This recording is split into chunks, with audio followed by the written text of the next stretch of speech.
उसमें रामायण और महाभारत ये जो ग्रंथ है उसका बहुत बड़ा रोल है, बहुत बड़ा हाथ है।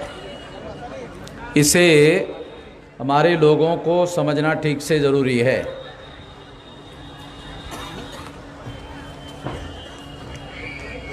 जो सम्राट बृहदत्त मौर्य है,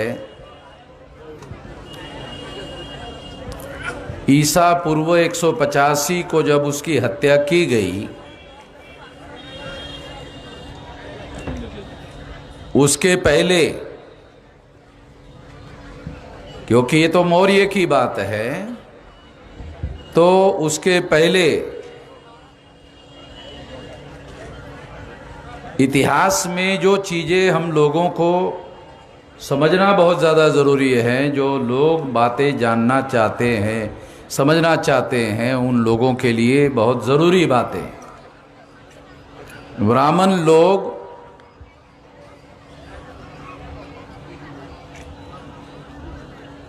प्रचार करते वक्त ये कहते हैं कि उनका धर्म बहुत ज़्यादा प्राचीन है। प्राचीन पर बहुत ज़्यादा जोर रहता है ब्राह्मणों का। कोई मंदिर अगर 100 साल पुराना है तो उसमें भी लिख दे प्राचीन मंदिर। उन लोगों का एक बड़ा आप लोगों को ये समझने के लिए बहुत ज़रूरी बातें बता रहा हूँ। प्राचीन लिखते हैं तो ये कितना प्राचीन है, ये थोड़ा आप लोगों को बताना चाहता हूँ, जिससे आप लोगों को बातें समझ में आए। जो मौर्य का साम्राज्य है वो बुद्धोत्तर है, यानी बुद्ध के बाद है।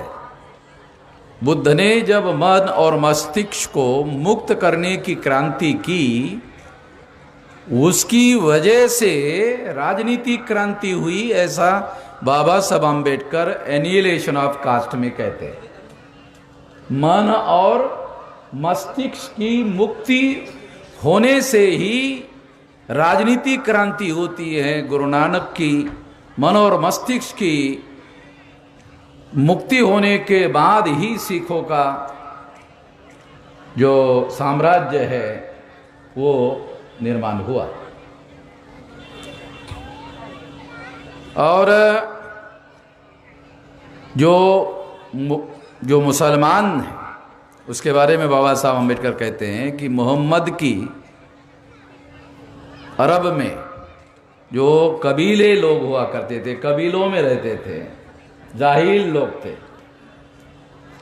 उन जाहिल लोगों के बीच में जब मोहम्मद ने मन और मस्तिष्क को मुक्त करने की क्रांति की, तब आज अरब जो है एक शक्तिशाली इकाई में राजनीतिक रूप से परिवर्तित हुआ।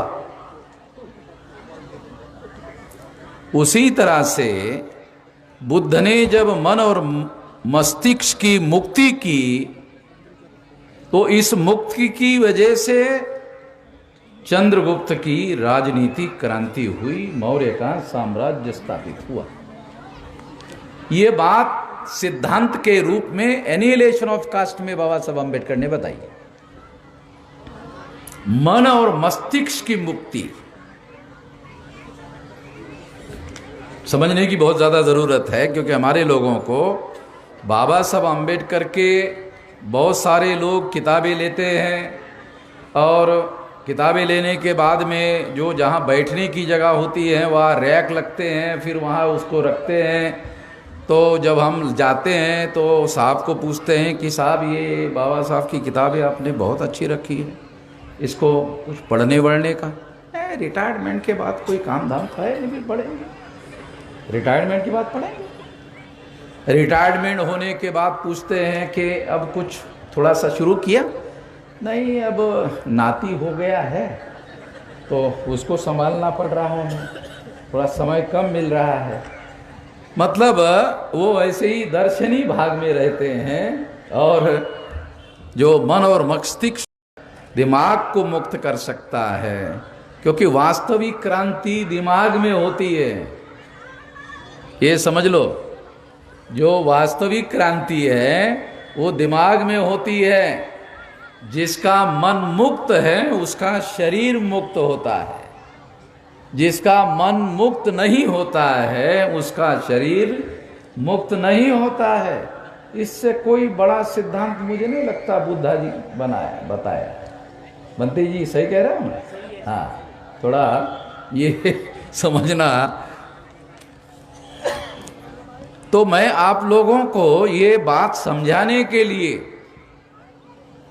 बहुत अहम बातें हैं ये समझाने के लिए बता रहा हूं कि बुद्ध ने जब ये प्रचार वो करते थे तो अपने प्रचार में बातें साधारण लोगों को समझाने के लिए जातक कथाओं का उपयोग करते थे, समझाने के लिए, क्योंकि साधारण लोग होते थे तो उनको समझाने के लिए जातक कथाओं का उदाहरण देते थे। उसमें एक जातक दशरथ जातक है।